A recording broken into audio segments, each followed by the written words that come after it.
അഹ്ലുസുന്നയുടെ നേതാക്കന്മാരിൽ ഏറ്റവും പ്രധാനിയായി അറിയപ്പെടുന്ന, അറിവിൻ്റെ വിഷയത്തിൽ തുല്യതയില്ലാത്ത ഇൽമിൻ്റെ പ്രതീകമായി അറിയപ്പെടുന്ന നാസിറുസ്സുന്ന എന്ന് വിശേഷിപ്പിക്കപ്പെടുന്ന ഇമാമുന ഷാഫിഈ റഹിമഹുള്ളയെക്കുറിച്ചാണ് ഇന്നത്തെ നമ്മുടെ സംസാരം. റബ്ബ് സുബ്ഹാനഹു വ തആല ഇമാം ഷാഫിക്ക് റഹ്മത്തും മഗ്ഫിറത്തും നൽകി അനുഗ്രഹിക്കുമാറാവട്ടെ. അദ്ദേഹത്തിൻ്റെ ജീവിതത്തിലെ ഏറ്റവും നല്ല ഏടുകൾ പറയുകയും കേൾക്കുകയും ചെയ്യുക വഴി അത് നന്മകളെ ജീവിതത്തിൽ പകർത്തുവാനും ആ വഴിയിൽ ഗമിക്കുവാനുള്ള തൗഫീഖുമെല്ലാം റബ്ബ് നൽകി നമ്മയെല്ലാം അനുഗ്രഹിക്കുമാറാവട്ടെ. ഇമാം ഷാഫിക്കുള്ള സ്ഥാനപ്പേര് നാസിറുസ്സുന്ന എന്നാണ്. അപ്പോൾ സുന്നത്തിനെ സഹായിച്ചവൻ. രണ്ടർത്ഥത്തിലും അദ്ദേഹം നാസിറുസ്സുന്നയാണ്. ഹദീസുകൾക്ക് ചെയ്ത സേവനമാണ് ഒന്നാമതായി അതിൽ ഉദ്ദേശിക്കപ്പെടുന്നത്. ഹദീസുകൾക്ക് അതിനു മുമ്പും പലരും സേവനം ചെയ്തിട്ടുണ്ടെങ്കിലും മറ്റാരും ചെയ്തിട്ടില്ലാത്ത ചില മേഖലകൾ ഹദീസുമായി ബന്ധപ്പെട്ട് സേവനം ചെയ്തവരാണ് ഇമാം ഷാഫി റഹിമഹുല്ല. അതോടൊപ്പം അഹ്ലുസുന്നക്ക് എല്ലാ രംഗത്തും നേതൃപരമായ നേതൃത്വം വഹിച്ച് അഖീദയിലും ഫിഖ്ഹിലും ഹദീസിലുമെല്ലാം അഹ്ലുസുന്നക്ക് വലിയ സഹായിയായി വർത്തിച്ച ആൾ കൂടിയാണ് ഇമാം ഷാഫിഈ റഹിമഹുല്ല. 150 അദ്ദേഹം ജനിക്കുന്നത്. 204 54-ാമത്തെ വയസ്സിലാണ് അദ്ദേഹം വഫാത്തായത്. മാത്രവുമല്ല, ഇമാം അബൂ ഹനീഫ റഹിമഹുല്ല വഫാത്തായ അതേ വർഷത്തിലാണ് ഇമാം ഷാഫി റഹിമഹുല്ല ജനിച്ചത്. അതുകൊണ്ടാണ് ഒരു നക്ഷത്രം അസ്തമിച്ചപ്പോൾ മറ്റൊരു നക്ഷത്രം ഉദിച്ചുവെന്ന് അവരെക്കുറിച്ച് ചരിത്രം പിന്നീട് രേഖപ്പെടുത്തിയിട്ടുണ്ട്. അഥവാ അബൂ ഹനീഫ എന്ന നക്ഷത്രം അസ്തമിച്ചപ്പോൾ ഇമാം ഷാഫി എന്ന നക്ഷത്രം ഉദിച്ചു എന്നർത്ഥം. അബൂ ഹനീഫ ഇമാം കൂഫക്കാരനാണ്. ഇമാം ഷാഫി റഹിമഹുല്ല ഫലസ്തീനിലാണ് ജനിക്കുന്നത്. അസ്ല് അദ്ദേഹത്തിൻ്റേത് മക്കയാണ്. പിന്നീട് ഈജിപ്തിലേക്ക് ആ കുടുംബം താമസം മാറി. പിതാവ് ഒരു കുടുംബസമേതമുള്ള യാത്രയിൽ ഫലസ്തീനിൽ ഒസ്സയിൽ വരികയും ആ ഒസ്സയിൽ വെച്ച് പിതാവ് മരണപ്പെടുകയും കുടുംബം അവിടെ തന്നെ തങ്ങുകയും ആ സമയത്ത് അവിടെ വെച്ച് മാതാവ് അദ്ദേഹത്തെ പ്രസവിക്കുകയും അങ്ങനെ അദ്ദേഹം ഫലസ്തീനിലെ ഒസ്സയിൽ ജനിക്കുകയും ചെയ്തതാണ് ചരിത്രം നമുക്ക് അറിയിച്ചു തരുന്നത്. 2 വയസ്സ് പൂർത്തിയാകുമ്പോൾ പിന്നീട് ഉമ്മയും കുടുംബം ഒന്നിച്ച് മക്കയിലേക്ക് പോവുകയും ഇമാം ഷാഫി റഹിമഹുല്ല മക്കയിലാണ് പിന്നീട് 2 വയസ്സ് മുതൽ അദ്ദേഹം വളർന്നതും പഠിച്ചതുമെല്ലാം. ആദ്യഘട്ടം മക്കയിലാണ്. പിന്നീട് വ്യത്യസ്തമായ രാജ്യങ്ങൾ അദ്ദേഹം അറിവ് തേടി സഞ്ചരിച്ചു. ഇറാഖിൽ 3 തവണ അദ്ദേഹം യാത്ര ചെയ്തിട്ടുണ്ട്. വ്യത്യസ്തമായ പ്രദേശങ്ങളിൽ ചെന്ന് അവിടെയെല്ലാമുള്ള പണ്ഡിതന്മാരെ കണ്ട് അവരിൽ നിന്നെല്ലാം ദീനു പഠിച്ച് അവസാനം 49-ാമത്തെ വയസ്സിൽ 199 ഈജിപ്തിലേക്ക് അദ്ദേഹം തിരിച്ചു പോവുകയും ആ ഈജിപ്തിൽ തന്നെ പിന്നീട് അദ്ദേഹം കഴിഞ്ഞുകൂടുകയും യാത്ര ചെയ്യാൻ കഴിയാത്ത വിധമുള്ള ചില രോഗങ്ങൾ അദ്ദേഹത്തെ പിടികൂടി. പിന്നീട് യാത്രകൾ അദ്ദേഹം ഒഴിവാക്കി ഈജിപ്തിൽ തന്നെ അദ്ദേഹം താമസമാക്കി. 5 വർഷത്തിന് ശേഷം 54-ാമത്തെ വയസ്സിൽ ഈജിപ്തിൽ വെച്ച് അദ്ദേഹം മരണപ്പെടുകയും ചെയ്യുന്നു. ഈജിപ്തിലാണ് അദ്ദേഹത്തിൻ്റെ ഖബറുള്ളത്, മറമാടപ്പെട്ടത് ഈജിപ്തിലാണ് എന്നർത്ഥം. ചെറിയ പ്രായം മുതൽ തന്നെ അറിവിൻ്റെ മേഖലയിൽ, ബുദ്ധിശക്തിയുടെ മേഖലയിൽ, ഓർമ്മശക്തിയിലെല്ലാം വലിയ അത്ഭുതമായി മാറിയതാണ് ചെറിയ പ്രായത്തിൽ തന്നെ അദ്ദേഹം. 7-ാം വയസ്സിൽ ഖുർആൻ പൂർണ്ണമായും അദ്ദേഹം ഹിഫ്ളാക്കിയിട്ടുണ്ട്. 7 വയസ്സ് പ്രായമുള്ള സമയത്ത് ഖുർആൻ കംപ്ലീറ്റ് അദ്ദേഹം ഹിഫ്ളാക്കി.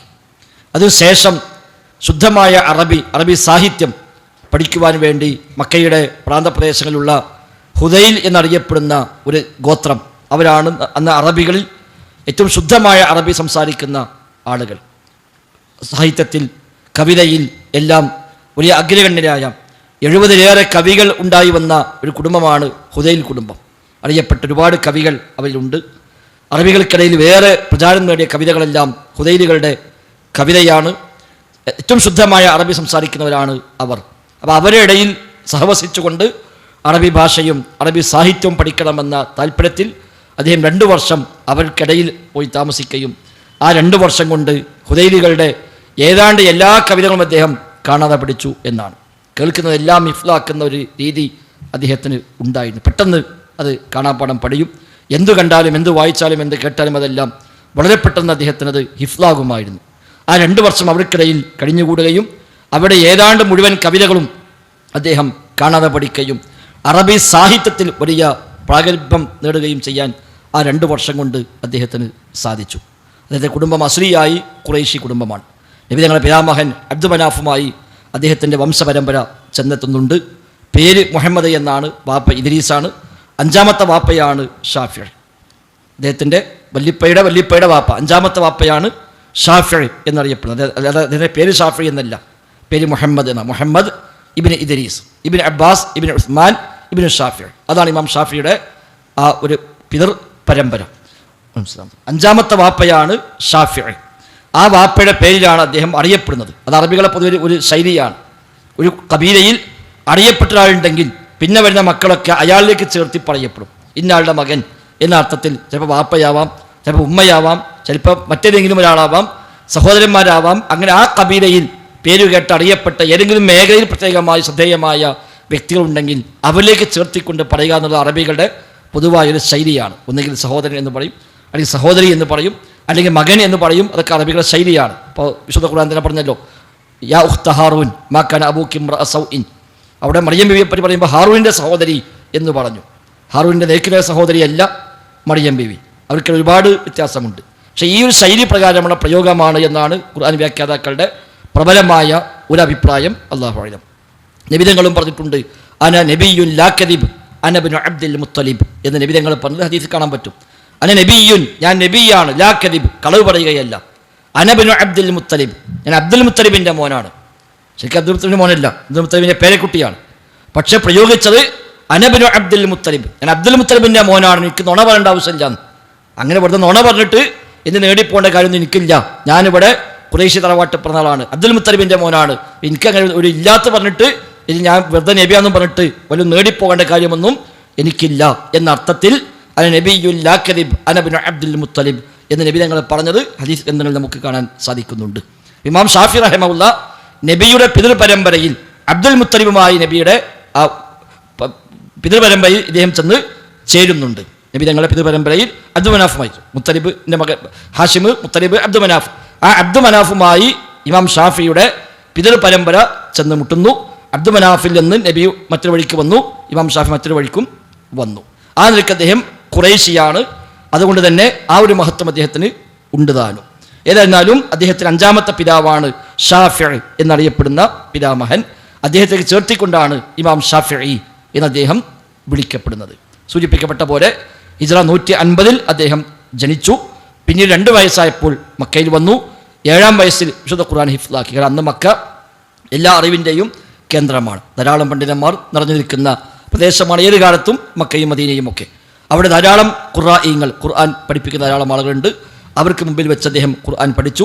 7 വയസ്സിൽ അദ്ദേഹം ഖുർആൻ ഹിഫ്ലാക്കി എന്ന് മാത്രമല്ല, അതിൻ്റെ ഖിറാഅത്ത് വല്ലാത്ത സൗന്ദര്യമുള്ള, ആരും കേട്ടു നിൽക്കുന്ന, കേട്ടവരെല്ലാം കരയുന്ന രൂപത്തിലുള്ള നല്ല ശബ്ദ മാധുര്യവും നല്ല ഖിറാഅത്തിനും ഉടമയായിരുന്നു ഇമാം ഷാഫി റഹിമഹുല്ലാ എന്നാണ്.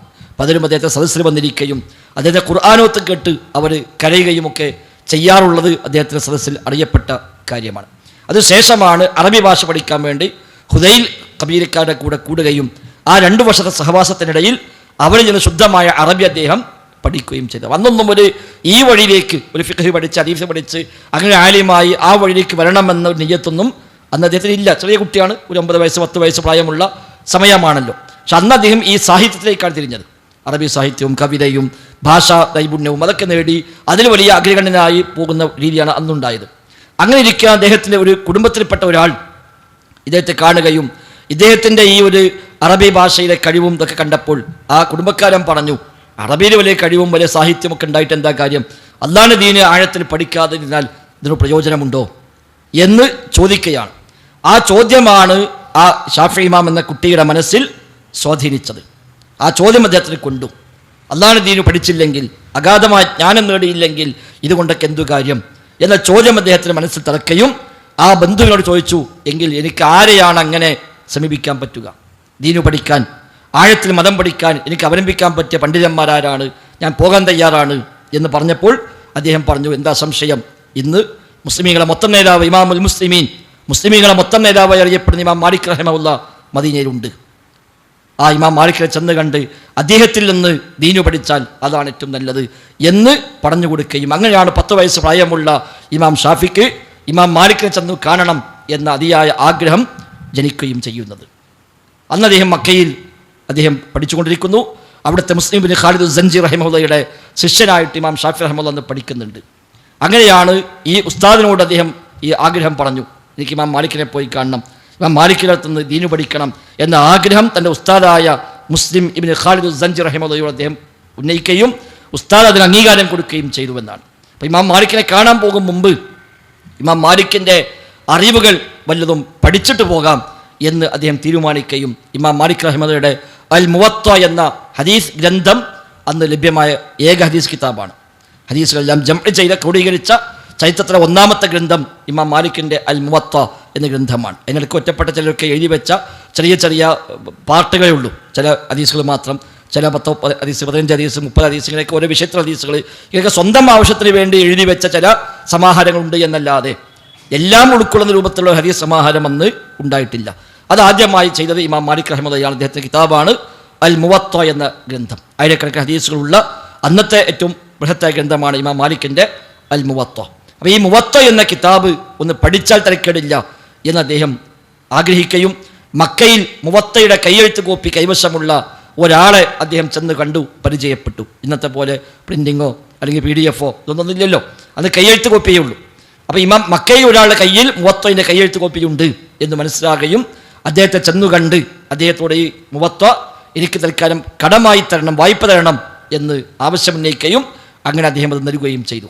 ആ കയ്യെഴുത്ത് പ്രതി വാങ്ങിക്കൊണ്ട് വന്ന് ഇമാം ഷാഫി റഹിമഹുള്ള തന്നെ പറയുന്നു, ഞാനത് മുഴുവൻ ഹിഫ്ലാക്കി ഫി 9 ലയാലിൻ, 9 രാത്രികൾ കൊണ്ട്, അഥവാ 9 ദിവസങ്ങൾ കൊണ്ട് ഞാനത് കംപ്ലീറ്റ് കാണാപ്പാഠം പഠിച്ചു എന്ന് അദ്ദേഹം പറയുന്നുണ്ട്. ആ കിതാബ് കംപ്ലീറ്റ് അദ്ദേഹം ഹിഫ്ലാക്കി കേവലം 9 ദിവസങ്ങൾ കൊണ്ട്. ഇന്നലെ കിതാബ് തിരിച്ചു കൊടുത്തു. അപ്പോൾ കംപ്ലീറ്റ് ഹിഫ്ലായാൽ ഇമാം മാലിക്കിനെ കാണാൻ പോകും മുമ്പേ തന്നെ ഇമാം മാലിക്കിൻ്റെ കിതാബ് അത് കാണാപ്പാഠം പഠിച്ചിട്ടാണ് ഇമാം ഷാഫി റഹിമഹുള്ള മദീനത്തേക്ക് പോകാൻ ഒരുങ്ങുന്നത് എന്നർത്ഥം. അദ്ദേഹത്തിന് ആ ഒരു താല്പര്യമാണ്, ദീനു പഠിക്കാൻ താല്പര്യം, അദ്ദേഹത്തിന് മെമ്മറിയും, അത്ര പെട്ടെന്ന് കാര്യങ്ങൾ പഠിക്കാൻ കഴിവും അദ്ദേഹത്തിന് ഉണ്ടായിരുന്നു എന്നർത്ഥം. അതോടൊപ്പം അറബികളുടെ പ്രധാനപ്പെട്ട ഒരു വിജ്ഞാന ശാഖയായിരുന്നു അൻസാബ്, നെസബുകൾ പഠിക്കുക എന്നത്, വംശപരമ്പരകൾ പഠിക്കുക. ഓരോ കബീലക്കാരുടെയും കുടുംബ പരമ്പര, ആ ഒരാളെ പേരുണ്ട് പറഞ്ഞാൽ പേരും തറവാടും പറഞ്ഞാൽ മതി. എന്നാൽ പിന്നെ അയാളെ വാപ്പാര ഇങ്ങനെ ഒരുപാട് പിതൃ പരമ്പരകളെ കാണാതെ പഠിക്കുക എന്നുള്ള അന്നത്തെ കബീലക്കാരുടെ ഒരു വലിയ പ്രധാനപ്പെട്ട വിജ്ഞാന മേഖലയാണ്. അത് ഫഖറിന് വേണ്ടി ഉപയോഗിക്കുന്നുണ്ട്, അതേപോലെ ത്വഅന് ആക്ഷേപിക്കാൻ വേണ്ടി ഉപയോഗിക്കലുണ്ട്. അവനെ കബീലക്കാരുടെ പേര് വരെ പഠിച്ചേക്കാം. അപ്പോൾ എവിടെയെങ്കിലും സദസ്സ് വരുമ്പോൾ എടാ ഞങ്ങൾ ഇന്നയാളാണ്, എൻ്റെ വാപ്പ ഇന്നയാളാണ്, വലിപ്പന്നാളാണ് എന്ന് പറഞ്ഞാൽ അത് വലിയൊരു ഫഖറായിരുന്നു അവർക്ക്. അത് ജാഹിലിയ്യക്കാലത്ത് വ്യാപകമായിരുന്നു. ഇപ്പം ഞങ്ങൾ വരുന്നതിന് മുമ്പ് അവർ ഏറ്റവും വലിയ പണിയതായിരുന്നു. സദസ്സ് കൂടി ആകുള്ള പണി ഓരോ തറവാട്ടിലെ ഓരോരോ വലിയ വലിയ കൊമ്പന്മാരെ പറയാം. അപ്പോൾ അതിലും വലിയ മറ്റൊരു പറയാം, അപ്പോൾ അതിലും വലുത് പറയാം. അങ്ങനെ അത് വെച്ചിട്ട് ഇങ്ങനെ ആരാ ജയിക്കാൻ നോക്കുക. അത് ആ കാലത്ത് വലിയൊരു ഒരു മത്സരമായിരുന്നു, കുടുംബങ്ങൾ തമ്മിൽ, കബീലകൾ തമ്മിലുള്ള മത്സരമായിരുന്നു. അങ്ങനെയാണ് ഒരിക്കൽ 2 ഗോത്രങ്ങൾ ഒരുമിച്ച് കൂടിയിരിക്കുകയും അങ്ങനെ ഒരു പറഞ്ഞു, നമ്മളൊന്ന് മാറ്റിവെച്ച് നോക്കല്ലേ, നമ്മൾ ആരാ മേലൊക്കെ നോക്കാനോ. അങ്ങനെ ഒരു കൂട്ടർ തങ്ങളുടെ കുടുംബത്തിലുള്ള വലിയ വലിയ ആളുകളെ പറ്റി പറഞ്ഞപ്പോൾ ഓരോയിലും വലുത് പറഞ്ഞു. അങ്ങനെ അങ്ങോട്ടും ഇങ്ങോട്ടും പറഞ്ഞ് അവസാനം ഒരു കബീലക്ക് ഒരു ചുവട് മേലേക്കാൻ പറ്റി. അപ്പോൾ പറഞ്ഞു ആയിക്കോട്ടെ, അതിപ്പോൾ ജീവിച്ചിരിപ്പോൾ ആളുകളല്ലേ, നാം മരിച്ചോലെ നോക്കുക, കഴിഞ്ഞു പോയ തലമുറയിൽ നോക്കുക എന്ന് പറഞ്ഞ് ഇവരങ്ങോട്ടും കൂടെ അയിമപ്പിന് തർക്കായി. അത് അല്ലാഹു ഖുർആനിൽ പിന്നെ ആയത്തിറക്കിയത് അൽഹാകുമുത് തകാസുർ ഹത്താ സുർതുമുൽ മഖാബിർ. തകാസുർ പരസ്പരം പെരുപ്പം കാണിക്കൽ നിങ്ങൾ അശ്രദ്ധയിലാക്കുന്നു. ഹത്താ സുർതുമുൽ മഖാബിർ, അവസാനപ്പോൾ എവിടെ എത്തി? ഖബർസ്ഥാനിൽ എത്തിയിരിക്കുന്നു എന്നർത്ഥം ആ ആയത്തിനുണ്ട്. അത് മരിച്ചുപോയ മനുഷ്യന്മാരെ പറ്റി വരെ പറഞ്ഞിട്ട് തകാസുർ കാണിക്കുന്നിടത്തേക്ക് നിങ്ങൾ എത്തിയിട്ടുണ്ട്, കല്ല എന്നങ്ങനെ വേണ്ട എന്ന് പറഞ്ഞുകൊണ്ടുള്ള വചനമൊക്കെ ഇറങ്ങിയത് അത്തരം ഒരു പശ്ചാത്തലത്തിലാണ്. അപ്പോൾ അറബികളിൽ മിക്കവാറും ആളുകൾക്ക് ഈ വംശപരമ്പര അറിയാം. ഓരോ കബീലൻ്റെ വംശപരമ്പര ചോദിച്ചാൽ അതുപോലെ വേഗം പറയും. 10 വാപ്പാര്, 15 വാപ്പാര്, 20 വാപ്പാരൊക്കെ ഇങ്ങനെ പറയും. അത് നമ്മൾ പണ്ടൊക്കെ പഠിച്ചില്ലല്ലോ, നബിൻ്റെ 20 വാപ്പമാർ എന്നൊക്കെ. അതൊക്കെ അന്നത്തെ കാലത്ത് അത് ഒന്നുമല്ല. 20 വാപ്പാരെ പേര് പറഞ്ഞാൽ ഏത് സാധാരണ കുട്ടിക്കും പറയണം. അതൊക്കെ നമുക്കിപ്പോൾ വാപ്പാരെ പേര് വലിയപ്പാരും അറിയാം, അതിന് അപ്പുറം ചോദിച്ചാൽ നമുക്ക് ആരാന്ന് പോലും അറിയില്ല. കാരണം നമുക്കങ്ങനെ ശൈലിയില്ല, നമ്മുടെ നാട്ടിൽ ശൈലിയില്ല. അവിടെ അതല്ല, അവിടെ അതുണ്ട്. ഇമാം ഷാഫി റഹിമഹുള്ള ഈ നെസബിലും വലിയ അഗ്രഗണ്യനായിരുന്നു. ഏത് കബീലയുടെയും വംശപരമ്പര അദ്ദേഹത്തിന് കാണാതറിയുമെന്ന്. ഏതൊരാളെ പരിചയപ്പെട്ടാലും പേരും വാപ്പാൻ്റെ പേരും കബീലും പറഞ്ഞെടുത്താൽ മതി, പിന്നെ അയാളെ ഫുൾ പരമ്പര ഇമാം ഷാഫി പറഞ്ഞു കൊടുക്കും. എത്ര വാപ്പാൻ്റെ പേരും അദ്ദേഹം ആണ് പറഞ്ഞു കൊടുക്കും. ആ നിലയ്ക്ക് നെസബിൽ വലിയ അവഗാഹം നേടാനും ഇമാം ഷാഫിക്ക് ആ കാലഘട്ടത്തിനിടയിൽ സാധിച്ചിട്ടുണ്ട്. അങ്ങനെയാണ് പിന്നീട് ഇമാം മാലിക്കിനെ കാണാൻ വേണ്ടി ആഗ്രഹിക്കുകയും, അന്ന് ഇമാം മാലിക് റഹിമഹുല്ലാഹ് എന്ന് പറഞ്ഞാൽ മദീനയിലെ ഏറ്റവും പ്രഗത്ഭനായ ഇമാമാണ്. ലോകത്തിൻ്റെ വ്യത്യസ്ത ഭാഗങ്ങളിൽ നിന്ന് അദ്ദേഹത്തെ തെരഞ്ഞുപിടിച്ച് ദീന് പഠിക്കാൻ വേണ്ടി വലിയ വലിയ പണ്ഡിതന്മാർ വരുന്ന കാലഘട്ടമാണ് അന്ന് മദീനയിലേക്ക്. ഇമാം ദാരിൽ ഹിജ്റ ഭവനത്തിൻ്റെ ഇമാം, നമ്മൾ കഴിഞ്ഞ ക്ലാസ്സിൽ പറഞ്ഞല്ലോ അദ്ദേഹത്തെക്കുറിച്ച്. അപ്പോൾ അദ്ദേഹത്തിലേക്ക് വലിയ വലിയ പണ്ഡിതന്മാർ വരുന്ന കാലഘട്ടമാണ്. അദ്ദേഹത്തെ ചെന്നു കാണണം, അദ്ദേഹത്തിൻ്റെ ഒരു ശിഷ്യനായി മാറണം എന്ന് ആഗ്രഹിക്കുകയും, നേരത്തെ സൂചിപ്പിച്ച പോലെ ഉസ്താദായ മുസ്ലിം ബിൻ ഖാലിദ് സഞ്ജയിയോട് ഈ ആഗ്രഹം പറയുകയും അദ്ദേഹം ഒരു എഴുത്തു കൊടുത്തു ഇമാം മാലിക്കിന്, ഇദ്ദേഹത്തെ അവിടെ ഒന്ന് ശിഷ്യനായി സ്വീകരിക്കണം എന്ന് പറഞ്ഞുകൊണ്ട് ഒരു എഴുത്തു കൊടുത്തു. മക്കയിലെ ഗവർണറിൽ നിന്നൊരു എഴുത്ത് സമ്പാദിക്കാൻ അദ്ദേഹത്തിന് സാധിക്കുകയും ചെയ്തു. ആ 2 എഴുത്തുമായി അദ്ദേഹം നേരെ മദീനത്തേക്ക് യാത്ര പോയി. പോകുമ്പോൾ ഇമാം ഷാഫിക്ക് പ്രായം 13 വയസ്സാണ്. 13ാമത്തെ വയസ്സ് അദ്ദേഹം മദീനത്തേക്ക് പോയി. അവിടെ ചെന്നു, ഇമാം മാലിക്കിനെ ചെന്ന് കണ്ടു, പരിചയപ്പെട്ടു, എഴുത്തുകൾ നൽകി. അങ്ങനെ ആ സംസ്ഥാനത്തിൽ ഇമാം മാലിക് റഹിമഹുല്ലാഹ് വലിയ ഒരു താല്പര്യം ആ കുട്ടിയോട് തോന്നി. ചില സംഭവങ്ങൾ ഉണ്ടാവുകയും ചെയ്തു. അദ്ദേഹം മദീനത്തെത്തിയത് അസ്റിൻ്റെ സമയത്താണ്. അപ്പോൾ നേരെ ചെന്നപ്പോൾ മദീന പള്ളി അസ്ർ ജമാഅത്ത് തുടങ്ങുകയാണ്. അപ്പോൾ അദ്ദേഹം നേരെ ജമാഅത്ത് പോയി കയറി. അപ്പം അദ്ദേഹം ഇവിടെ പോയത് ഒരു യാത്രാ സംഘത്തിൻ്റെ കൂടെയായിരുന്നു. മക്കയിൽ നിന്ന് മദീനത്തേക്ക് പോകുന്ന യാത്രാ സംഘത്തെ കിട്ടി. അപ്പോൾ അവരെ പരിചയപ്പെട്ട് എന്നെയും കൊണ്ടുപോകുക വെച്ചപ്പോൾ അവരാ സംഘത്തിൽ കൂടിയിട്ടാണ് ഇദ്ദേഹം പോകുന്നത്. തൻ്റെ വസ്ത്രവും അതേപോലെ തന്നെ ഭക്ഷണവും തനിക്ക് എഴുതാനുള്ള സംവിധാനങ്ങളെല്ലാം കൂടെ തൽക്കാൽ ചെറിയ പെട്ടിയിലാക്കി കെട്ടിയിട്ട് ഒട്ടകപ്പുറത്ത് വെച്ച് അദ്ദേഹം അവരെ കൂടെയാണ് പോകുന്നത്. അവിടെ ചെന്ന് എത്തിയപ്പോൾ നേരെ ജമാഅത്ത് തുടങ്ങി. അപ്പോൾ പിന്നെ ലഗേജ് എടുക്കാൻ സമയമില്ല, നേരെ ജമാഅത്ത് കടക്കുകയാണ് ചെയ്യും നിസ്കരിക്കാൻ വേണ്ടി. നിസ്കാരം കഴിഞ്ഞപ്പോൾ ഇമാം മാലിക് ദർസുണ്ട് അവിടെ അസറിന് ശേഷം. അപ്പോൾ പിന്നെ എല്ലാവരും ദർശനം ഇരിക്കുകയാണ്, പിന്നെ അവിടെ ലഗേജ് എടുക്കാനൊന്നും പറ്റില്ലല്ലോ. അപ്പോൾ അദ്ദേഹം നേരെ ആ സദസ്സിലവിടെ ചെന്നിരിക്കുകയാണ്. 13 വയസ്സുള്ള കുട്ടിയാണ്. ഇമാം മാലിക്കിൻ്റെ സദസ്സ് എന്ന് പറഞ്ഞാൽ ധാരാളം മഹാപണ്ഡിതന്മാർ ഒരുമിച്ച് കൂടുന്ന, ആയിരക്കണക്കായ ആളുകൾ സംഗമിക്കുന്ന ദർസാണ് ഇമാം മാലിക്കിൻ്റെ ദർസ്. ഇമാം മാലിക് റഹിമഹുല്ലാഹ് 2 ഐറ്റം ദർസ് ഒരു ദിവസം ഉണ്ടാവുക.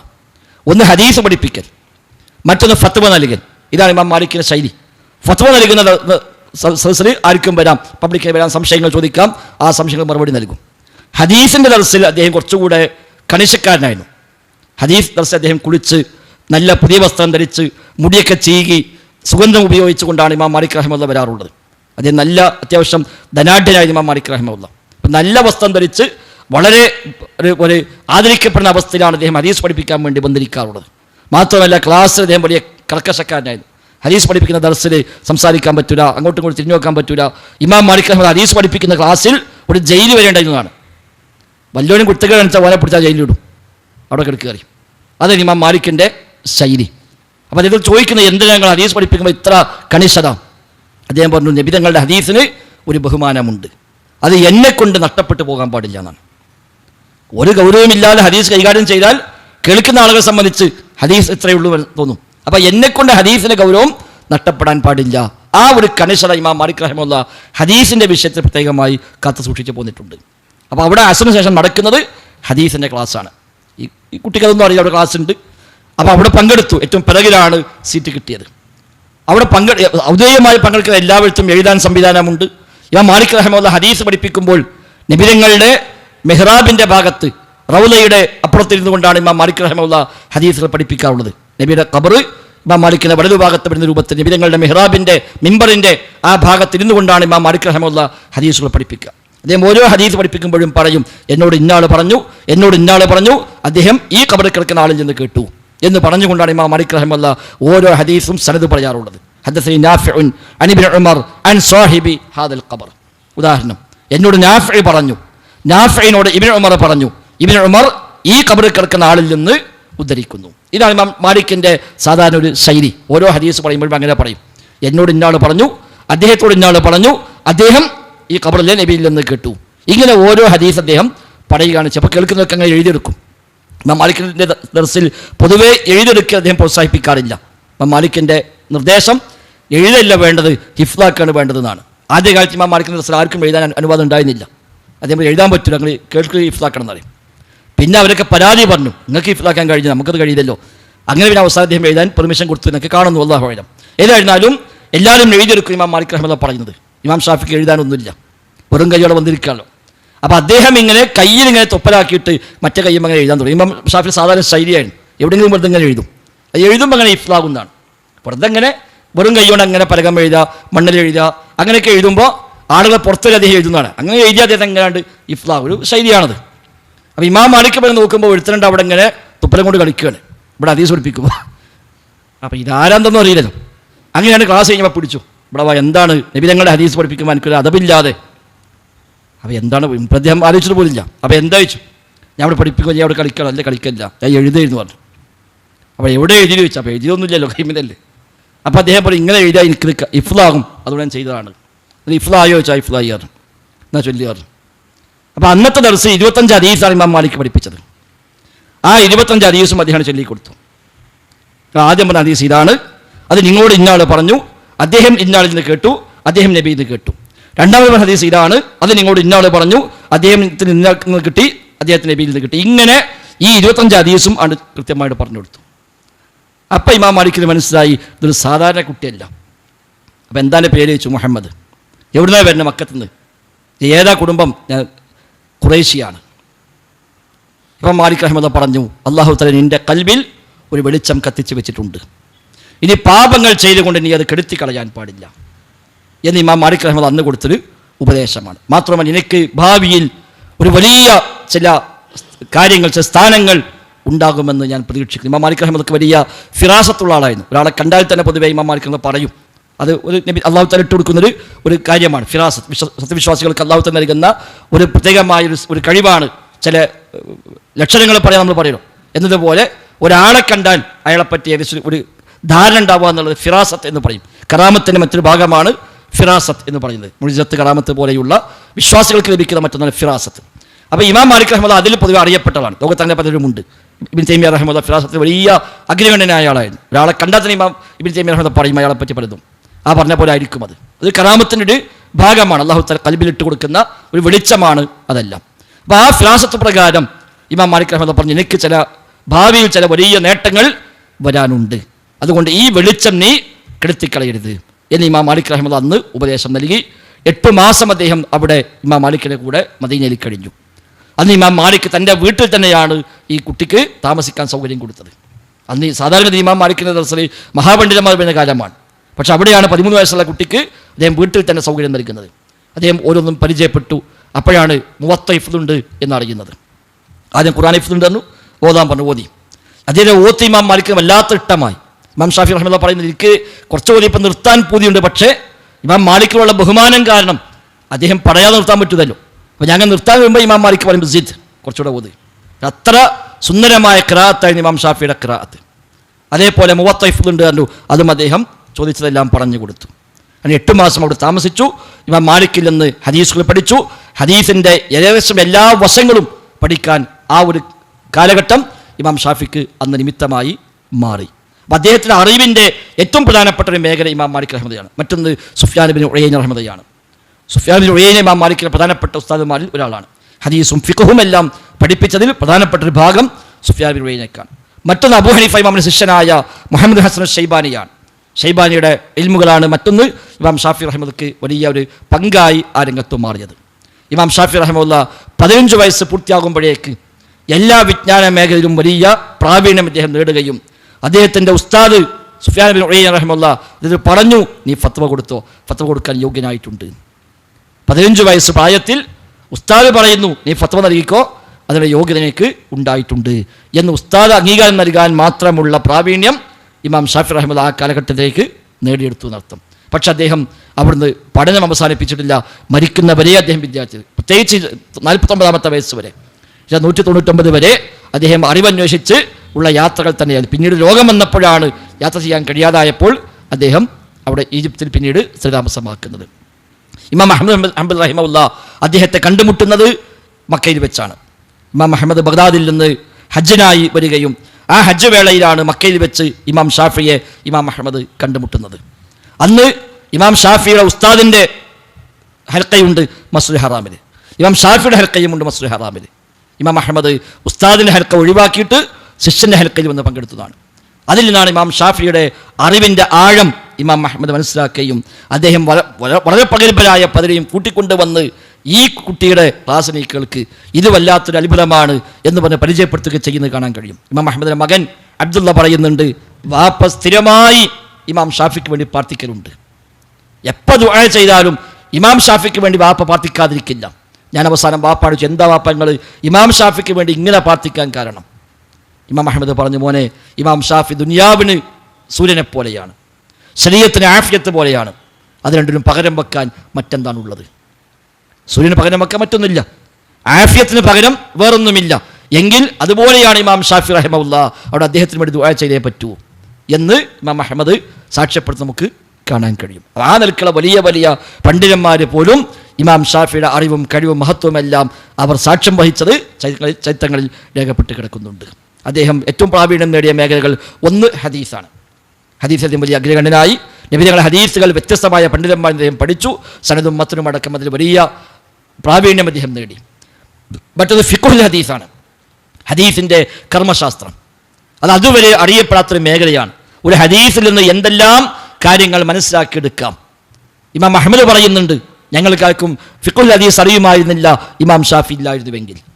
ഇമാം ഷാഫി അത്ര വലിയ പ്രാവീണ്യമാണ് ആ രംഗത്ത് നേടിയത്. ഒരു ഹദീസിൻ്റെ ആഴങ്ങളിലേക്ക് ഇറങ്ങിച്ചെന്ന് ആ ഹദീസിൽ നിന്ന് എന്തെല്ലാം നിയമങ്ങൾ കണ്ടെത്താൻ പറ്റും, ഏതെല്ലാം വഴിയിലേക്ക് ഹദീസ് വെളിച്ചം നൽകുന്നുണ്ട് എന്ന് അതിൻ്റെ കർമ്മശാസ്ത്രം, അതിൽ വലിയ അഗ്രഗണ്യനായിരുന്നു ഇമാം ഷാഫി റഹിമഹുല്ല. അതുപോലെ ഉസൂലുകൾ, അടിസ്ഥാന തത്വങ്ങൾ, കർമ്മശാസ്ത്ര നിദാനശാസ്ത്രം പോലെയുള്ള ഉസൂലുൽ ഫിഖ് പോലെയുള്ള മേഖലകൾ അതിൻ്റെ തുടക്കം കുറിച്ച് തന്നെ ഇമാം ഷാഫിയാണ്. അതിന് മുമ്പ് ഉസൂൽ ഫിഖ് ഉണ്ട്, പക്ഷെ അത് വിജ്ഞാന ശാഖയായി മാറിയിട്ടില്ല. അതിനൊരു എല്ലാ അടുക്കും അതേപോലെ എല്ലാ നിബന്ധനകളും വെച്ചുകൊണ്ട് ഒരു സ്വതന്ത്രമായ വിജ്ഞാന ശാഖയാക്കി മാറ്റിയത് ഇമാം ഷാഫിയാണ്. അദ്ദേഹത്തിൻ്റെ റിസാല എന്ന ഗ്രന്ഥമാണ് ലോക ചരിത്രത്തിൽ ഒന്നാമത്തെ ഉസൂൽ ഫിഖിൻ്റെ കിതാബ്. അദ്ദേഹത്തിൻ്റെ 44-ാമത്തെ വയസ്സിലാണ് അദ്ദേഹം ആ കിതാബ് എഴുതുന്നത്. റിസാല എന്ന കിതാബ് അദ്ദേഹത്തെ അബ്ദുറഹ്മാൻ ബിൻ മഹ്ദി റഹിമഹുല്ല അദ്ദേഹത്തോട് ഒരു അപേക്ഷ കൊടുക്കുകയാണ്. നിങ്ങളെനിക്ക് ഒരു ചെറിയൊരു അസുലുകൾ ഒന്ന് പഠിപ്പിച്ചു തരണം, ഒന്ന് വിശദീകരിച്ച് നൽകണം. ഖുർആനിൻ്റെ, ഹദീസിൻ്റെ, ഇജ്മാഇൻ്റെ, ഖിയാസിൻ്റെ പരസ്പരം വിരുദ്ധമായി വരുമ്പോൾ എന്തു ചെയ്യണമെന്നതിൽ ആമ ഖാസുകൾ, നാസിഖ് മൻസൂഖ്, ഒന്നും മറ്റൊന്ന് ദുർബലപ്പെടുത്തൽ, ഇങ്ങനെയുള്ള മേഖലകളൊക്കെ എന്താണ് അതിൻ്റെ അടിസ്ഥാന തത്വങ്ങൾ എന്ന് താങ്കൾ ഇരിക്കുന്നത് വിശദീകരിച്ച് നൽകണമെന്ന് അബ്ദുറഹ്മാൻ മഹ്ദി റഹിമഹുല്ല ആവശ്യപ്പെടുകയും ആ ആവശ്യപ്രകാരം ഇമാം ഷാഫി റഹിമഹുല്ല അദ്ദേഹത്തിന് ഒരു കത്ത് പോലെ എഴുതി കൊടുക്കുകയും ചെയ്താണ് കിതാബ് റിസാല. ഇത് കിതാബ് എഴുതാൻ തീരുമാനിച്ചൊന്നല്ല, അതിൻ്റെ ആവശ്യം ഉന്നയിച്ചുകൊണ്ട് അദ്ദേഹത്തിന് അതെല്ലാം എഴുതി കൊടുത്തു. എഴുതി കഴിഞ്ഞപ്പോൾ അത് കിതാബായി മാറി. അതാണ് ലോക ചരിത്രത്തിലെ ഒന്നാമത്തെ ഉസൂൽ ഫിഖിൻ്റെ കിതാബ്. ഉസൂൽ ഫിഖും ഉസൂൽ ഹദീസും രണ്ടും സംഗമിച്ച ഗ്രന്ഥമാണ് റിസാല എന്ന ഗ്രന്ഥം. ഇമാം ഷാഫിയുടെ ശിഷ്യന്മാരിൽ ഏറ്റവും പ്രഗത്ഭനായ ശിഷ്യനാണ് ഇമാം മുസ്നി റഹിമഹുല്ല. ഇമാം ഷാഫിയുടെ സഹോദരി പുത്രനാണ്. അദ്ദേഹത്തിൻ്റെ ശിഷ്യന്മാർ ഏറ്റവും പ്രഗത്ഭനാണ്. ഇമാം ഷാഫിയുടെ അറിവുകൾ പിന്നീട് ശേഷക്കാർക്ക് കൈമാറിക്കൊടുത്തതിൽ ഏറ്റവും പ്രധാനപ്പെട്ട പങ്കുവഹിച്ച ആൾ ഇമാം മുസ്നിയാണ്. ആ ഇമാം മുസ്നി റഹിമഹുല്ല പറയുന്നുണ്ട്, ഖറഅതു റിസാല 500 മറ. റിസാല എന്ന ഈ കിതാബ് ഞാൻ 500 തവണ ഞാൻ വായിച്ചിട്ടുണ്ട്. 500 പ്രാവശ്യം ഈ കിതാബ് ഞാൻ വായിച്ചു. ഓരോ വായനയിലും എനിക്ക് പുതിയ പുതിയ അറിവുകൾ ലഭിച്ചു എന്ന് ഇമാം മുസ്നി റഹിമഹുല്ല ആ കിതാബിനെ പറ്റി പറയുന്നു. അതാണ് കിതാബ് റിസാലയുടെ മഹത്വം. അബ്ദുറഹ്മാൻ മഹ്ദിയാണ് ആവശ്യപ്പെടുന്നത്. അതുകൊണ്ട് തന്നെ അബ്ദുറഹ്മാൻ മഹ്ദി പിന്നീട് പറയുന്നുണ്ട്, ഈ കിതാബ് എനിക്ക് കിട്ടിയപ്പോൾ ഞാൻ അത്ഭുതപ്പെട്ടു പോയി. ഒരിക്കലും അങ്ങനെ പ്രതീക്ഷിച്ചതല്ല. എനിക്ക് മനസ്സിലായി അല്ലാഹു തആല അദ്ദേഹത്തെ ഇതിനു വേണ്ടി സൃഷ്ടിച്ചതാണ് എന്ന് പോലും എനിക്ക് തോന്നിപ്പോയി. അതിനുശേഷം ഫർളാവട്ടെ സുന്നത്താവട്ടെ ഏത് നിസ്കാരം ഞാൻ നിസ്കരിച്ചിട്ടുണ്ടോ ആ നിസ്കാരത്തിൽ മുഴുവനും ഇമാം ഷാഫിക്ക് വേണ്ടി ഞാൻ പ്രാർത്ഥിച്ചിട്ടുണ്ട് എന്ന് അബ്ദുറഹ്മാൻ മഹ്ദി റഹിമഹുല്ലാഹ് പറയുന്നു. ഈ കിതാബ് കിട്ടിയ ശേഷം നിസ്കരിച്ച മുഴുവൻ നിസ്കാരത്തിലും ഇമാം ഷാഫിക്ക് വേണ്ടി ഞാൻ ദുആ ചെയ്തിട്ടുണ്ട് എന്ന് അബ്ദുറഹ്മാൻ മഹ്ദി റഹിമഹുല്ലാഹ് പറയുന്നുണ്ട്. അത്ര വലിയ തൗഫീഖ് ലഭിച്ച ആളാണ് ഇമാം ഷാഫിഈ റഹിമഹുല്ലാഹ്. അതുപോലെ ഖുർആനിൻ്റെ നിദാനശാസ്ത്രം, ഉലൂമുൽ ഖുർആൻ, ഇതിലൊക്കെ വലിയ അഗ്രഗണ്യനാണ്. അറബി ഭാഷ, കവിത, ഇതെല്ലാം വലിയ പ്രാവീണ്യം. ധാരാളം കവിതകൾ ഇമാം ഷാഫിക്കുണ്ട്. അദ്ദേഹത്തെ കവിതാ സമാഹാരം തന്നെയുണ്ട്. ദീവാനുൽ ഇമാം ഷാഫി എന്ന പേരിൽ ഇമാം ഷാഫിയുടെ കവിതാ സമാഹാരം, ധാരാളം കവിതകൾ അദ്ദേഹം ചൊല്ലിയത് അതിൽ രേഖപ്പെട്ട് കിടക്കുന്നുണ്ട്. ഒരുപാട് കവികളുടെ കവിത അദ്ദേഹത്തിന് കാണപ്പെടമായിരുന്നു. നേരത്തെ പറഞ്ഞുവല്ലോ, ഓരോ വിഷയം വരുമ്പോഴും ഭാഷയുമായി ബന്ധപ്പെട്ട സംസാരങ്ങൾ വരുമ്പോൾ അതിനെല്ലാം അദ്ദേഹം തെളിവായി കവിതകൾ ഉദ്ധരിക്കുമായിരുന്നു. അതോടൊപ്പം അദ്ദേഹം അമ്പെയ്ത്തിൽ വലിയ പ്രാവീണ്യം നേടി. ഹുദൈലുകാർക്കിടയിൽ പോയി ശുദ്ധ അറബി പഠിച്ച കാലഘട്ടത്തിൽ അന്നത്തെ ആ ചെറുപ്രായത്തിൽ അദ്ദേഹം അമ്പെയ്ത്തും പഠിച്ചു. അമ്പെയ്ത്തും അദ്ദേഹം വലിയ പ്രാവീണ്യം നേടുകയും അതിൽ അദ്ദേഹം തന്നെ പറഞ്ഞു, ഞാൻ 100-ൽ 100 നേടി അമ്പെയ്ത്ത് എന്ന് അദ്ദേഹം പറയുന്നുണ്ട്. ഒരു അമ്പ് പോലും അതിന് ലക്ഷ്യം പഴക്കാതെ അത് കൃത്യമായി ലക്ഷ്യത്തിലേക്ക് അമ്പെയ്യാൻ കഴിയുന്ന തരത്തിലേക്ക് അമ്പെയ്ത്ത് അദ്ദേഹം വലിയ പ്രാവീണ്യമുള്ള ആളായി അദ്ദേഹം മാറുകയും ചെയ്തിട്ടുണ്ട്. അദ്ദേഹം വലിയ സേവനങ്ങൾ ചെയ്തു. ധാരാളം ഗ്രന്ഥങ്ങൾ അദ്ദേഹം രചിച്ചു വ്യത്യസ്തമായ മേഖലകളിൽ. അദ്ദേഹം കിതാബ് എഴുതി, പ്രത്യേകിച്ച് ഫിഖ്ഹിൽ. അതേപോലെ ഫിഖ്ഹിൻ്റെ നിദാനശാസ്ത്രമായ ഉസൂൽ ഫിഖ്ഹിൽ എല്ലാം അദ്ദേഹം ധാരാളം കിതാബ് അദ്ദേഹം ചെറുതും വലുതുമായി അദ്ദേഹം എഴുതുകയുണ്ടായിട്ടുണ്ട്. അദ്ദേഹത്തിൻ്റെ കർമ്മശാസ്ത്ര രംഗത്തിൽ 49 വയസ്സുവരെയുള്ള അഭിപ്രായങ്ങളെയാണ് ഖദീമായ അഭിപ്രായം, പഴയ മദ്ഹബ് എന്നറിയപ്പെടുന്നത്. ഇമാം ഷാഫിക്ക് ഫിഖ്ഹിൽ 2 മദ്ഹബാണ്, 2 അഭിപ്രായങ്ങളാണ്. ഒന്നാമത്തെ അഭിപ്രായം അദ്ദേഹത്തിൻ്റെ ഫിഖ്ഹുൽ ഖദീം, അദ്ദേഹത്തിൻ്റെ പഴയ ഫിഖ്, പഴയ മദ്ഹബ് എന്നറിയപ്പെടുന്നത് അദ്ദേഹത്തിന് 49 വയസ്സ് വരെയുള്ള കാലഘട്ടമാണ്. അവസാനമായി അദ്ദേഹം ഇറാഖിൽ നിന്ന് ഈജിപ്തിലേക്ക് മടങ്ങുന്ന ആ സമയം. പക്ഷെ ആ ഒരു അവസാന യാത്ര അദ്ദേഹം ഒരുപാട് പുതിയ അറിവുകൾ ലഭിക്കുകയും താൻ പണ്ട് മനസ്സിലാക്കിയ പലതും ശരിയായിരുന്നില്ല എന്ന് മനസ്സിലാക്കി അദ്ദേഹം അതിൽ പലതിലും നയം മാറ്റി പറയുകയും ചെയ്തു കർമ്മശാസ്ത്ര മേഖലയിൽ. അവസാനത്തെ 5 കൊല്ലം, 49 വയസ്സ് മുതൽ 54 വയസ്സ് വരെയുള്ള 5 കൊല്ലത്തെ അദ്ദേഹത്തിൻ്റെ അറിവുകളുടെ സമാഹാരമാണ് പുതിയ മദ്ഹബ് എന്നറിയപ്പെടുന്നത്. ഇന്ന് പൊതുവെ സ്വീകരിക്കപ്പെടുന്നത് പുതിയ മദ്ഹബാണ്. ഷാഫി മദ്ഹബ് എന്ന് പറഞ്ഞാൽ ഇന്ന് പൊതുവെ സമൂഹത്തിലേക്കുള്ളത് അദ്ദേഹത്തിൻ്റെ പുതിയ ജദീദായ കൗല് എന്ന് പറയുന്ന പുതിയ കൗലുകൾ എന്നാണ്. പഴയ കൗലും പുതിയ കൗലും എതിരായാൽ പുതിയ കൗലാണ് സ്വീകരിക്കേണ്ടത്. ചില വിഷയങ്ങളിൽ അദ്ദേഹത്തിൻ്റെ പഴയ കൗലാണ് കൂടുതൽ ശരി. അദ്ദേഹം പിന്നീട് പറഞ്ഞ അഭിപ്രായം അതല്ല ശരി എന്ന് പിന്നീട് വന്നവർ തിരുത്തി പറഞ്ഞതുമുണ്ട്. 23 മസ്അലകൾ നബി ഇമാം റഹിമഹുല്ലാഹ് അങ്ങനെ എണ്ണി പറഞ്ഞിട്ടുണ്ട്. ഇമാം ഷാഫിയുടെ പഴയ അഭിപ്രായമാണ് ശരി, പുതിയതല്ല. ഉദാഹരണമായി മരിച്ച ആൾക്ക് വേണ്ടി നോമ്പ് നോക്കാൻ പറ്റുമോ? അയാൾ മരിച്ചു, അത് നോമ്പ് ബാക്കിയുണ്ട്. നോമ്പ് ബാക്കി നിൽക്കുന്ന ആൾ മരിച്ചാൽ ആ നോമ്പ് അയാളുടെ മറ്റുള്ളവർക്ക്, അയാളെ മക്കൾക്കോ മറ്റോ നോറ്റ് വിട്ടാൻ പറ്റുമോ? ഒരു ഹദീസുണ്ട്, ഇമാം മുസ്ലിം റഹ്മത്തുള്ളാഹി ഉദ്ധരിച്ച ഹദീസുണ്ട്, മൻ മാത വഅലൈഹി സിയാമുൻ സ്വാമ അൻഹു വലിയുഹു എന്ന ഹദീസ് ഇമാം മുസ്ലിം റഹിമഹുല്ലാഹ് സ്വഹീഹ് മുസ്ലിം റിപ്പോർട്ട് ചെയ്തതാണ്. മരിച്ചു, അവിടെ നോമ്പ് ബാക്കിയുണ്ടെങ്കിൽ ആ നോമ്പ് അവൻ്റെ വലിയ നോറ്റുകൊള്ളട്ടെ എന്നൊരു ഹദീസ് നബി തങ്ങൾ പറഞ്ഞു. ഇമാം മുസ്ലിം ഉദ്ധരിച്ച സ്വഹീഹാണ്. ഈ ഹദീസിനെ പറ്റി ഇമാം ഷാഫി റഹിമഹുല്ലാഹ് ആദ്യകാലത്ത് പറഞ്ഞു ഈ ഹദീസ് സ്വഹീഹല്ല, ദുർബലമാണ്, അതുകൊണ്ട് മയ്യത്തിന് വേണ്ടി നോമ്പ് നോറ്റ് വിട്ടിട്ട് കാര്യമില്ല എന്ന് ഇമാം ഷാഫി റഹിമഹുല്ലാഹ് ആദ്യ അഭിപ്രായമുണ്ട്. പിന്നീട് ഇമാം ഷാഫി റഹിമഹുല്ലാഹ് ഒരു ഘട്ടത്തിൽ പറഞ്ഞു ആ ഹദീസ് സ്വഹീഹാണ്, അതുകൊണ്ട് മരിച്ച ആൾക്ക് വേണ്ടി നോമ്പ് നോറ്റ് വിട്ടാം. എന്നാൽ അവസാന സമയത്ത് അദ്ദേഹം വീണ്ടും മാറ്റി. അദ്ദേഹം പറഞ്ഞു അല്ല, ഞാൻ ആദ്യം പറഞ്ഞതാണ് ശരി, ആ ഹദീസ് സ്വഹീഹല്ല, അതുകൊണ്ട് തന്നെ മരിച്ച ആൾക്ക് വേണ്ടി നോമ്പ് നോൽക്കാവതല്ല. ഇമാം ഷാഫി റഹിമഹുല്ലാഹ് മരിക്കുമ്പോൾ അദ്ദേഹത്തിൻ്റെ അഭിപ്രായം മരിച്ച ആൾക്ക് വേണ്ടി നോമ്പ് നോറ്റ് വിട്ടിയാൽ പ്രയോജനമില്ല, കാരണം ഈ ഹദീസ് സ്വഹീഹല്ല എന്ന ധാരണയിലാണ് ഇമാം ഷാഫി റഹിമഹുല്ലാഹ് വഫാത്തായി പോകുന്നത്. എന്നാൽ പിന്നീട് ഇമാം മുസ്ലിം റഹിമഹുല്ലാഹ് വന്നു, ഇമാം ബുഖാരി വന്നു, മറ്റു പണ്ഡിതന്മാർ വന്നു, അവർക്ക് പരിശോധന വിധേയമാക്കി, അവർക്ക് സ്വഹീഹാണെന്ന് വിധി എഴുതി. ഇമാം മുസ്ലിം റഹിമഹുല്ലാഹ് തന്നെ സ്വഹീഹ് മുസ്ലിമിൽ അത് രേഖപ്പെടുത്തുകയും ചെയ്തു. സ്വഹീഹ് ബുഖാരിയിലില്ല, ഇമാം മുസ്ലിമിൽ സ്വഹീഹ് മുസ്ലിമിലാണ് ഹദീസ് വന്നത്. അപ്പോൾ ഇമാം ഷാഫി റഹിമഹുല്ലാഹയുടെ അവസാനത്തെ അഭിപ്രായം ഈ ഹദീസ് സ്വഹീഹ് അല്ല എന്നാണ്. യഥാർത്ഥത്തിലോ ഈ ഹദീസ് സ്വഹീഹാണ്. അപ്പം നബി ഇമാം റഹിമഹുല്ലാഹ് സ്വഹീഹ് മുസ്ലിമിൽ പറഞ്ഞു ഇവിടെ ഇമാം ഷാഫിയുടെ പഴയ അഭിപ്രായമാണ് ശരി, അദ്ദേഹം പിന്നീട് മാറ്റിയത് അബദ്ധമായി പോയി. ഈ ഹദീസ് സ്വഹീഹാണ്, അതുകൊണ്ട് മരിച്ച ആൾക്ക് വേണ്ടി അവരുടെ വലിയ ഇവിടെ മക്കളോ വാപ്പയോ ഉമ്മയോ ഭാര്യയോ ഭർത്താവോ ഒക്കെ ആയിട്ടുള്ള അടുത്ത ബന്ധുക്കൾക്ക് അവർക്ക് വേണ്ടി ആ നോമ്പ് നോറ്റ് വിട്ടാവുന്നതാണ് എന്ന് ഈ ഹദീസ് പ്രകാരം പിന്നീട് നബി ഇമാമൊക്കെ വിധി എഴുതി. ഷാഫി മദ്ഹബ് പ്രകാരം ഇപ്പോഴും മരിച്ച ആൾക്ക് വേണ്ടി അങ്ങനെ നോമ്പ് നോറ്റ് വിട്ടാം. സുബഹി ബാങ്ക് വിളിക്കുമ്പോൾ അസ്ലാത്തു ഖൈറും മിനൻ നൗം എന്ന് പറയുന്നത് എനിക്ക് ഇഷ്ടമില്ല എന്ന ഇമാം ഷാഫിയുടെ അവസാനത്തെ അഭിപ്രായം. ആ വിഷയത്തിൽ ഹദീസ് അദ്ദേഹത്തിന് സ്ഥിരപ്പെട്ടതായി അദ്ദേഹത്തിന് കിട്ടിയിട്ടില്ല. അതുകൊണ്ട് അദ്ദേഹം പറഞ്ഞു ഹദീസ് ബാങ്ക് ഉദ്ധരിച്ച ഒരാളും തന്നെ ഈ റിപ്പോർട്ട് ഉദ്ധരിച്ചിട്ടില്ല, അതുകൊണ്ട് സുബഹിയിൽ അസ്ലാത്തു ഖൈറും മിനൻ നൗം എന്ന് പറഞ്ഞ് ഞാൻ ഇഷ്ടപ്പെടുന്നില്ല എന്ന് ഇമാം ഷാഫി റഹിമഹുല്ലാഹ് പറഞ്ഞു. പക്ഷേ അതല്ല ശരി, ആ ഹദീസ് സ്വഹീഹാണ്. അത് പിന്നീട് വന്നവർ തിരുത്തി. ശറഹ് മുഹദ്ദബിൽ ഇമാം നവവി റഹിമഹുല്ലാഹ് പറഞ്ഞു ഇത് പഴയ സുന്നത്തുണ്ട്, കാരണം ഹദീസ് സ്ഥിരപ്പെട്ട് വന്നിട്ടുണ്ട്. പക്ഷേ ഇമാം ഷാഫി എപ്പോഴും പറയുമായിരുന്നു എൻ്റെ വചനവും ഹദീസും എതിരായി വന്നാൽ നിങ്ങൾ ഹദീസാണ് സ്വീകരിക്കേണ്ടത്. ഇദാ സ്വഹൽ ഹദീസു ഫഹുവ മദ്ഹബി, ഒരു ഹദീസ് സ്വഹീഹായി വന്നാൽ അതാകുന്നു എൻ്റെ മദ്ഹബ് എന്ന് ഇമാം ഷാഫി ധാരാളമായി പറഞ്ഞ വചനമാണ്. മാത്രമല്ല എൻ്റെ ഖൗലും നബിയുടെ ഹദീസും എതിരായി കണ്ടാൽ ഫഅന റാജിഉൻ അൻഹാ ഫി ഹയാതി വബഅദ മമാതി, എൻ്റെ ജീവിതകാലത്താണെങ്കിലും ശരി എൻ്റെ മരണശേഷമാണെങ്കിലും ശരി ഈ അഭിപ്രായം ഞാൻ ഒഴിവാക്കിയെന്ന് നിങ്ങൾ മനസ്സിലാക്കിക്കൊള്ളുക, ആ ഹദീസിലേക്ക് നിങ്ങൾ പോയിക്കൊള്ളുക എന്ന് അദ്ദേഹം പ്രത്യേകമായി ഓർമ്മപ്പെടുത്തിയിട്ടുണ്ട്. മാത്രവുമല്ല അദ്ദേഹം പറഞ്ഞു എൻ്റെ ഹദീസ്, എൻ്റെ വചനം നബിയുടെ ഹദീസ് എതിരായി കണ്ടാൽ എൻ്റെ വാക്ക് നിങ്ങൾ മതിലിനപ്പുറത്തേക്ക് വലിച്ചെറിയുക, വഖുദൂ ബിൽ ഹദീസ്, ആ ഹദീസ് നിങ്ങൾ സ്വീകരിക്കുക എന്നൊക്കെ പഠിപ്പിച്ചാണ് ഇമാം ഷാഫി റഹിമഹുല്ലാഹ്. അദ്ദേഹത്തോട് ഒരു മസ്അല ചോദിച്ചപ്പോൾ അദ്ദേഹം പറഞ്ഞു അല്ലാഹുവിൻ്റെ റസൂൽ സ്വല്ലല്ലാഹു അലൈഹി വസല്ലം തങ്ങൾ ഈ വിഷയത്തിൽ ഇങ്ങനെ പറഞ്ഞിട്ടുണ്ട്. ചോദ്യകർത്താവ് ചോദിച്ചു അത്ഖുലു ബിഹാ, താങ്കൾ അത് സ്വീകരിക്കുന്നുണ്ടോ ചോദിച്ചു. ആ പറഞ്ഞ അഭിപ്രായങ്ങൾക്കുണ്ടോ? ഇമാം ഷാഫി ദേഷ്യപ്പെട്ടുകൊണ്ട് ചോദിച്ചു എന്താ നീ മനസ്സിലായി, ഞാൻ വല്ല ചർച്ച ഇറങ്ങി വരികയാണോ? നബി തങ്ങൾ ഒരു കാര്യം പറഞ്ഞു ഞാൻ പറയാം, പിന്നെ ഞാൻ സ്വീകരിക്കാതിരിക്കാൻ ഞാൻ എന്താ വല്ല ചർച്ചയിൽ നിന്നാണോ വരുന്നത് എന്ന് ചോദിച്ചുകൊണ്ട് ഇമാം ഷാഫി റഹിമഹുല്ലാഹ് അതിന് പ്രതികരിച്ചതെല്ലാം ചരിത്രത്തിൽ അറിയപ്പെട്ട കാര്യമാണ്. അതുകൊണ്ട് തന്നെ അദ്ദേഹം പറഞ്ഞ വാക്ക് ഹദീസുകൾക്കെതിരായി പോയാൽ തൊട്ടുപിറകിൽ വന്ന പണ്ഡിതന്മാർ തിരുത്തുകയും അവിടെ ഇമാം ഷാഫിക്ക് ആ വിഷയത്തിൽ അദ്ദേഹം പറഞ്ഞ നിലപാടല്ല കൂടുതൽ ശരിയെന്ന് വിധി എഴുതുകയും ചെയ്തിട്ടുണ്ട്. പല വിഷയത്തിലും കാണാം. സ്ത്രീകളെ പെരുന്നാൾ നിസ്കാരത്തെ കൊണ്ടുപോകൽ, അദ്ദേഹം അവസാനത്തെ അഭിപ്രായം അത് സ്ഥിരപ്പെട്ടിട്ടില്ല എന്നാണ്. അദ്ദേഹം പറഞ്ഞു അങ്ങനെ ഹദീസ് ഉദ്ധരിക്കപ്പെട്ടിരിക്കുന്നു. ഫീഹി അന്നനിസാ യുത്രക ഫിൽ ഈദൈനി, ആ ഹദീസിലുണ്ട് 2 ഈദുകൾക്ക് സ്ത്രീകളെ കൊണ്ടുപോകണമെന്ന് ഒരു ഹദീസ് ഉദ്ധരിക്കപ്പെട്ടിട്ടുണ്ട്. ലൗ കാന സാബിത്തൻ ലഖുൽതു ബിഹി, ആ ഹദീസ് സ്ഥിരപ്പെട്ട ഹദീസായിരുന്നുവെങ്കിൽ ഞാൻ പറയുമായിരുന്നു. അപ്പോൾ സ്ഥിരപ്പെട്ട ഹദീസാണോ അല്ലേ എന്ന് പറയാൻ ഇമാം ഷാഫിക്ക് തന്റെ ജീവിതകാലത്ത് അതിൽ സാഹചര്യം ഉണ്ടായിട്ടില്ല, മനുഷ്യരാണല്ലോ.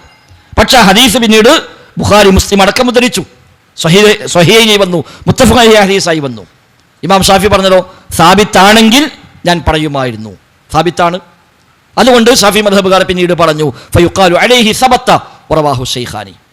ഇമാം ഷാഫി പറഞ്ഞത് സ്ഥിരപ്പെട്ട പറയുമായിരുന്നു ആണല്ലോ, സ്ഥിരപ്പെട്ടു, ബുഖാരി മുസ്ലിം ഉദ്ധരിച്ചു.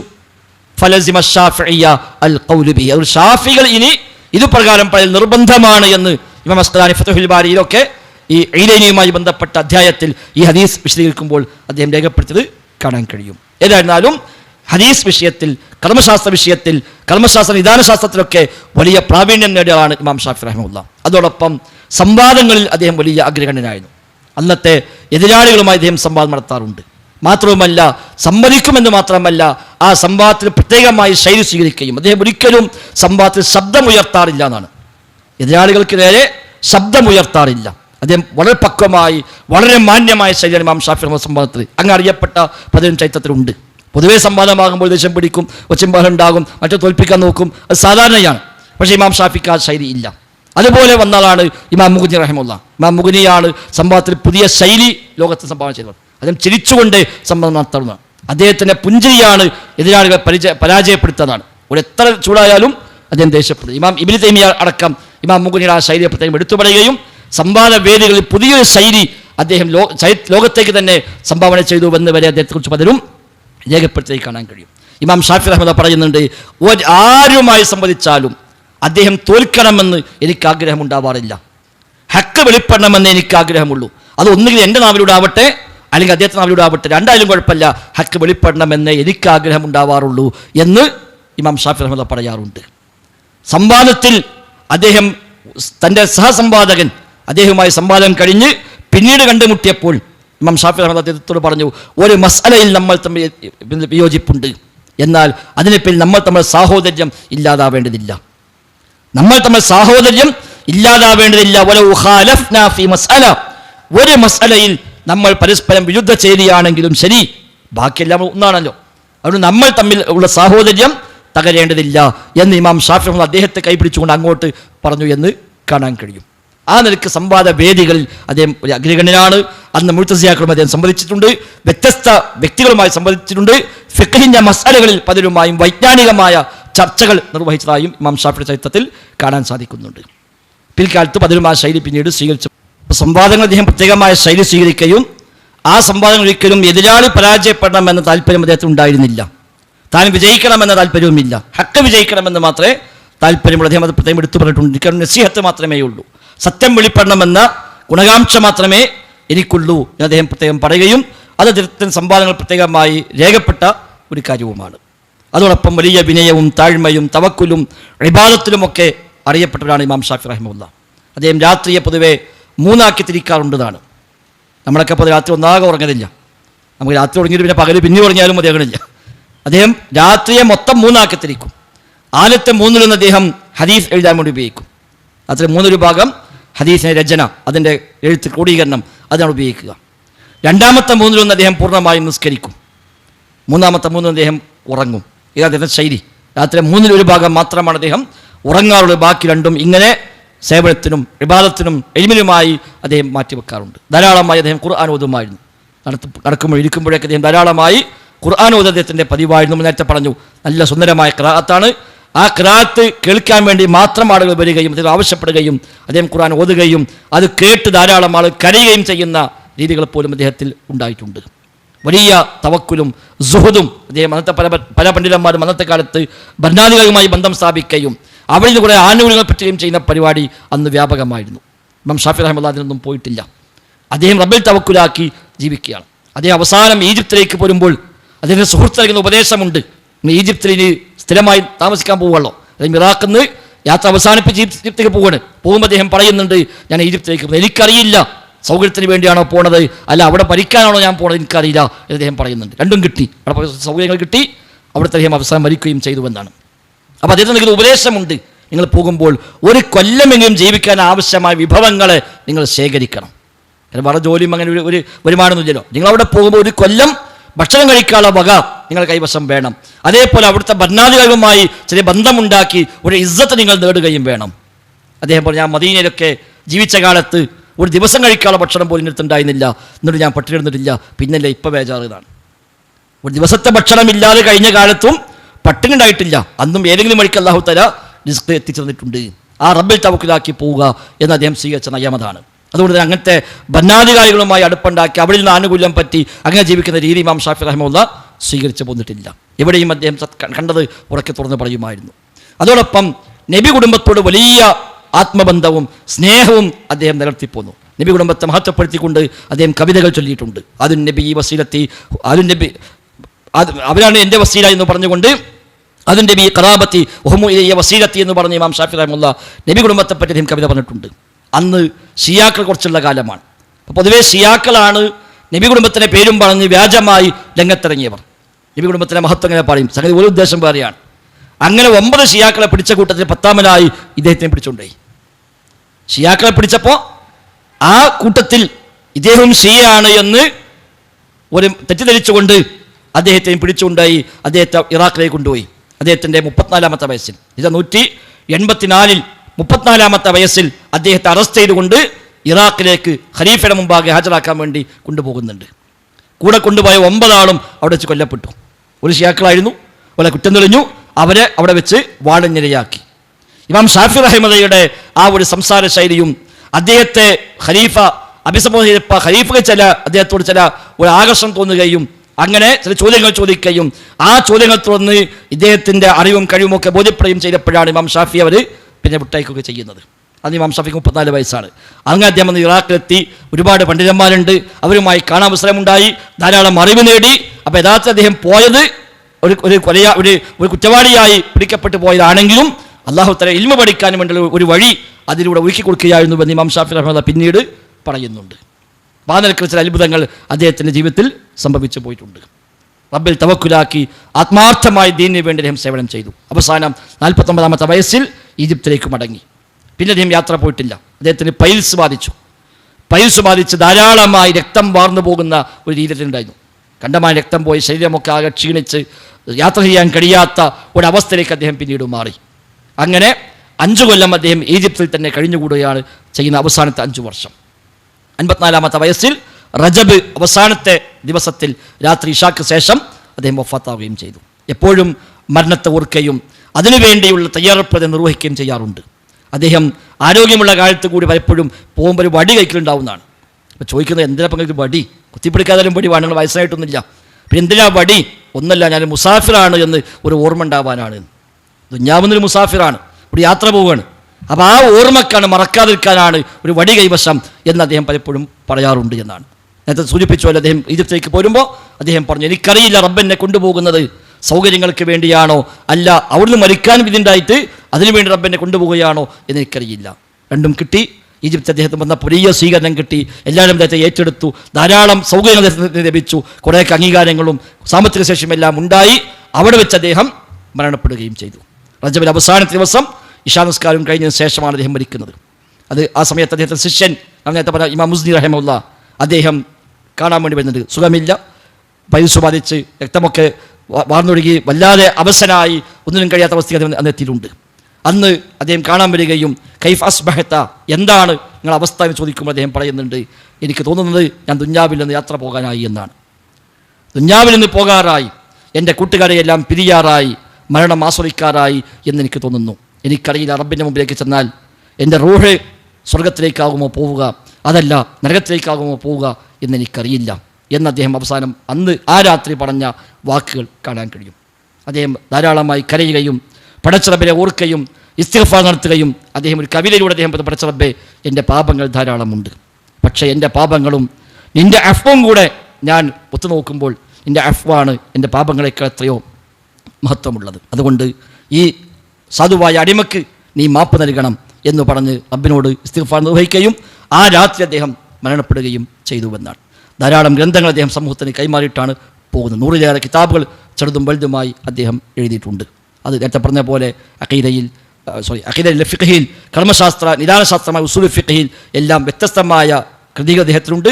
പല വിഷയങ്ങൾ പ്രത്യേകമായ രചന അദ്ദേഹം നിർവഹിച്ചിട്ടുണ്ട്. അതിൻ്റെ അഖീദ ശരിയായ അഹ്ലുസുന്നയുടെ അഖീദയായിരുന്നു. അഹ്ലുസുന്നയുടെ അഹ്ലുൽ ഹദീസിൻ്റെ വിശ്വാസമാണ് പ്രത്യേകിച്ച് അസ്മാഉ സിഫാത്ത് വിഷയത്തിലൊക്കെ റബ്ബിൻ്റെ നാമഗുണ വിശേഷണങ്ങൾ അന്ന് മുഅ്തസിലികളും ജഹ്മികളും ജബരികളും ജഅദികളും ഖദരികളും എല്ലാം സജീവമായി ഉള്ള കാലഘട്ടമാണ് ഇമാം ഷാഫി ജീവിച്ച കാലഘട്ടം. എന്നാൽ ആ പിഴച്ച അഖീദയിൽ നിന്നും പെട്ടുപോകാതെ ശരിയായ വിശ്വാസം തന്നെ സ്വീകരിക്കുകയും അഹ്ലുസുന്നയുടെ തനതായ വിശ്വാസം അദ്ദേഹം സ്വീകരിച്ചുകൊണ്ടാണ് അദ്ദേഹം ഈ ലോകത്ത് ജീവിച്ചു പോയത്. നമ്മുടെ നാട്ടിൽ ഇപ്പോഴും ഫിഖ്ഹിൽ ഷാഫി മദ്ഹബ് സ്വീകരിക്കുന്ന ആളുകൾ അഖീദയിൽ അശരീക്ക പോവുക. ഷാഫി ഇമാമിൻ്റെ അഖീദ അവർ സ്വീകരിക്കുന്നില്ല. കാരണം ഷാഫി ഇമാമിൻ്റെ അഖീദ ഇവർക്ക് സ്വീകരിക്കാൻ പറ്റില്ല. ഇമാം ഷാഫിയുടെ അഖീദ എല്ലാം നമ്മുടെ നാട്ടിലെ ഷാഫി മദ്ഹബുകാർ സ്വീകരിക്കുന്നത്. അതുകൊണ്ടാണ് കർമ്മശാസ്ത്രത്തിൽ ഷാഫി മദ്ഹബ് എന്ന് പറയും. വിശ്വാസ രംഗത്ത് അശ്അരി മാതുരിദി രണ്ടാലും ഒന്നെന്ന് അറിയാം. അവിടെ ഇമാം ഷാഫിയെ സ്വീകാര്യമല്ല. ഇമാം ഷാഫി മാത്രമല്ല, ഇമാം അബൂ ഹനീഫയും ഇമാം ഷാഫിയും ഇമാം അഹ്മദും ഇമാം മാലിക്കുമെല്ലാം അഹ്ലുസുന്നയുടെ ശരിയായ വിശ്വാസം സ്വീകരിക്കുകയും അത് ആളുകൾക്ക് പഠിപ്പിച്ചു കൊടുക്കുകയും ചെയ്തവരാണ് അവരൊക്കെ. അതുകൊണ്ട് തന്നെയായിരിക്കാം ആ നാലുകളുടെ അഖീദയെല്ലാം ഇന്നും സമൂഹത്തിലെ അഖീദയായിട്ട് പ്രചരിപ്പിക്കപ്പെടുന്നത്. പകരം അശ്അരി മാതുരിദി എന്ന രണ്ട് അഖീദകൾ മുഅ്തസിലിയത്തുമായി ബന്ധമുള്ള ഇൽമുൽ കലാമുമായി ബന്ധമുള്ള പിഴച്ച വിശ്വാസ മേഖല ഉൾക്കൊള്ളുന്നതാണ് ഇന്നും നമ്മുടെ നാട്ടിൽ അഖീദയായി ഷാഫികൾ എന്ന് പറയുന്നവർ പോലും സ്വീകരിച്ചു പോകുന്നത്. ആ രംഗത്ത് മാത്രം പിൽക്കാലത്ത് ഗ്രന്ഥങ്ങൾ ഉണ്ടായിട്ടുണ്ട്. കർമ്മശാസ്ത്ര മേഖലകളിൽ ഈ 4 ഇമാമിയങ്ങളുടെ വിശ്വാസ മേഖല എന്തായിരുന്നു എന്ന് പഠിപ്പിക്കുന്ന അവിടെ വ്യത്യസ്ത കൃതികളിൽ നിന്ന് അവരുടെ ഉദ്ധരണികളെ കണ്ടെത്തിക്കൊണ്ട് ശിഷ്യന്മാർ അവരെക്കുറിച്ച് പറഞ്ഞത് എടുത്തു ധരിച്ചുകൊണ്ടൊക്കെ ഇവരുടെ അഖീദയെ പ്രത്യേകം ക്രോഡീകരിച്ചുകൊണ്ട് തന്നെ പിൽക്കാലത്ത് വന്നവർ പിന്നീട് ഗ്രന്ഥങ്ങൾ പോലും രചിച്ചതായി കാണാൻ കഴിയും. ധാരാളം ഗ്രന്ഥങ്ങൾ ഉമ്മത്തിന് കൈമാറിയിട്ട് അദ്ദേഹം പോയത് പടച്ച റബ്ബിൻ്റെ ഒരു കബൂലിയത്ത് ഇമാം ഷാഫിക്ക് ലഭിച്ചിട്ടുണ്ട് എന്ന് പൊതുവെ പ്രത്യക്ഷത്തിൽ നമുക്ക് മനസ്സിലാകുന്നു. ബാക്കി അല്ലാഹു അഅലം. അദ്ദേഹത്തിൻ്റെ കൃതികൾക്ക് അദ്ദേഹത്തിൻ്റെ അറിവുകൾക്കെല്ലാം വലിയ സ്വീകാര്യത കിട്ടുകയും ധാരാളം ശിഷ്യന്മാർ ഇതിലുണ്ടാവുകയും ആ ഇൽമ് ഇന്നും ലോകത്ത് വ്യാപകമായി അങ്ങനെ കൈമാറി പോവുകയും ചെയ്തുകൊണ്ട് ഇന്നും ഇമാം ഷാഫിയുടെ കിതാബുകൾ പഠിപ്പിക്കപ്പെടാത്ത മതസ്ഥാപനങ്ങളില്ല. ഇമാം ഷാഫിയുടെ പേര് പറയാത്ത മതവിദ്യാർത്ഥികളില്ല.